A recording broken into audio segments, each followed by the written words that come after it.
Hi, my name is Emma Curtis and I'm one of the Weld Central Ag teachers at Weld Central High School, and I'm one of the FFA advisors alongside my teaching partner Sarah Madsen, and today we're at our flower sale. This year we're holding our flower sales in Hudson.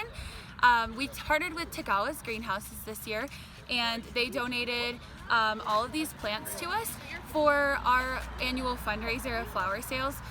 We actually do a couple of fundraisers, and this one is usually our biggest one. So we're so grateful that we were able to partner with them this year. This money will go towards student scholarships. It'll give kids the opportunity to go to national convention, state convention, participate in career development events and leadership development events. And it gives them a lot of opportunities that they otherwise wouldn't be able to do.